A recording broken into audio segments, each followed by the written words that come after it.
నమస్తే మిత్రులారా. తెలంగాణలో మరొక ఉప ఎన్నిక జరగబోతుంది. చాలా కీలకమైనటువంటి ఉప ఎన్నిక ఇది. పట్టభద్రులకు సంబంధించినటువంటి ఉప ఎన్నిక ఇది.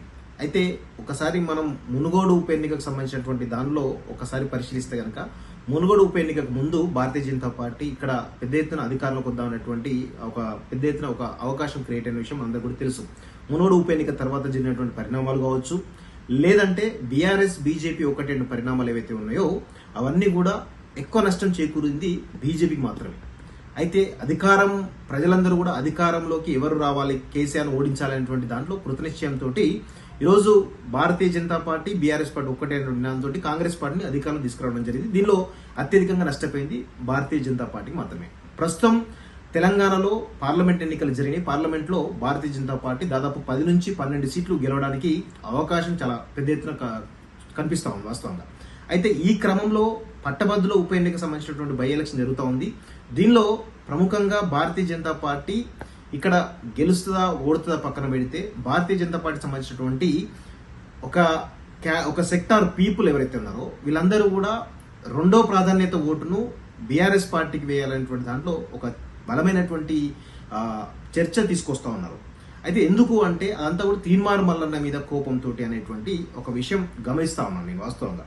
అయితే ఈ క్రమంలో తీన్మార్ మల్లన్న మీద కోపంతో ఒకవేళ మీరు గనక బీఆర్ఎస్ పార్టీ గనక ఓటేస్తే రేపు జరగబోయే పరిణామాలు ఎలా ఉంటాయంటే ఖచ్చితంగా ఇది భారతీయ జనతా పార్టీ మొత్తానికి కూడా ఇబ్బందికరమైనటువంటి పరిస్థితి క్రియేట్ అయ్యే అవకాశం ఉంది వాస్తవంగా. ఎందుకంటే 4వ తారీఖు నాడు రిజల్ట్స్, పార్లమెంట్ సంబంధించిన రిజల్ట్స్ రాబోతున్నాయి. దానిలో భారతీయ జనతా పార్టీ అత్యధికమైన సీట్లు కొట్టే అవకాశం చాలా స్పష్టంగా కనబడతా ఉంది.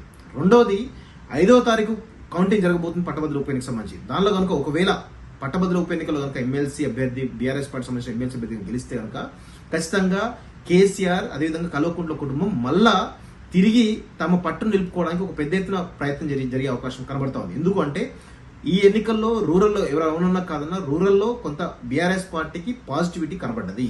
అయితే ఉప ఎన్నికల్లో కనుక పట్టభద్రులు ఓటేసి బీఆర్ఎస్ పార్టీ గెలిపిస్తే కనుక అదేమైతుంది అంటే ఖచ్చితంగా బీఆర్ఎస్ పార్టీలో కూడా అంటే బీఆర్ఎస్ పార్టీ కూడా పట్టభద్రులు, ముఖ్యంగా ఇంటలెక్చువల్స్ కానీ మేధావులు కానీ ఎవరైతే ఉన్నారో వీళ్ళందరూ కూడా మా వైపే ఉన్నారు అనేటువంటి ఒక చర్చను బలంగా ప్రజల్లోకి తీసుకెళ్లి మళ్ళీ బీఆర్ఎస్ పార్టీకి ఊపిరి పోసేటువంటి అవకాశం కేసీఆర్ కి ఇవ్వబోతున్నారని చాలా స్పష్టంగా తెలుస్తూ ఉంది. దీనివల్ల బీఆర్ఎస్ పార్టీ కనుక బలపడితే ఎవరికి నష్టం అవుతుంది? కాంగ్రెస్ నష్టం అవుతుందా, బీజేపీ నష్టం అవుతుందా? ఒకసారి ఆలోచిస్తే కనుక ఖచ్చితంగా భారతీయ జనతా పార్టీకే ప్రముఖంగా నష్టం చేకూరేటువంటి అవకాశం అయితే చాలా స్పష్టంగా కనబడతా ఉంది. అయితే ఈ విషయం తెలియకుండా భారతీయ జనతా పార్టీలో ఉన్నటువంటి ఒక సెక్టర్ ఆఫ్ పీపుల్ అంతా కూడా రెండో ప్రాధాన్యత ఓటును బీఆర్ఎస్ పార్టీకి వేయాలి, అతను మా మాజీ అభ్యర్థి అనేటువంటి మా బీజేపీ సంబంధించిన వ్యక్తి అని చెప్పేసి గతంలో పనిచేసి చెప్పేసి అనుకుంటా ఉన్నారు.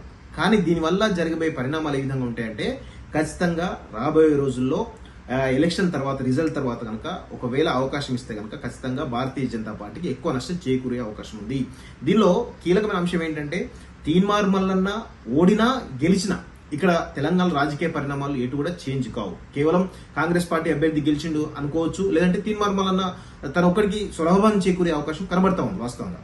ఒకవేళ భారతీయ జనతా పార్టీ సంబంధించినటువంటి అభ్యర్థి గెలిస్తే కనుక వాళ్ళు వచ్చేటువంటి పార్లమెంట్ ఎన్నికల సీట్లు అదనంగా ఒక సీట్ ఎక్కువ వచ్చే అవకాశం ఉంటుంది తప్ప పెద్ద రాజకీయ పరిణామాలు ఏమి కనబడవు వాస్తవంగా. ఒకవేళ బీఆర్ఎస్ పార్టీ అభ్యర్థి కనుక గెలిస్తే ఖచ్చితంగా దీన్ని కల్వకుంట్ల కుటుంబం పెద్ద ఎత్తున ప్రచారం చేసుకొని మళ్ళొక్కసారి బలపడేటువంటి అవకాశం కనబడుతుంది. అక్కడ అంపశయ్య మీద ఉన్నటువంటి బీఆర్ఎస్ పార్టీకి ఊపిరి పోసినటువంటి దానిలో భారతీయ జనతా పార్టీ కార్యకర్తలు ఊపిరి పోసిన వాళ్ళు అవుతారు. కాబట్టి ఒకవేళ ఊపిరి పోసిన వాళ్ళు భారతీయ జనతా పార్టీ అయితే భారతీయ జనతా పార్టీకే రేపొద్దున పెద్ద ఎత్తున నష్టం జరిగే అవకాశాలు ఉన్నాయి వాస్తవంగా. సో ఈ పరిణామాలన్నీ కూడా గమనించుకొని పట్టభద్రులందరూ కూడా ఆలోచించి విజ్ఞతతో ఓటు వేయాలి. ముఖ్యంగా భారతీయ జనతా పార్టీకి సంబంధించినటువంటి కార్యకర్తలు కానీ, సింపదైజర్స్ కానీ ఎవరైతే ఉన్నారో మీరందరూ కూడా ఒక్కసారి ఆలోచించుకోవాల్సిన అవసరం ఉంది. ఇది ఎవరికి నష్టం?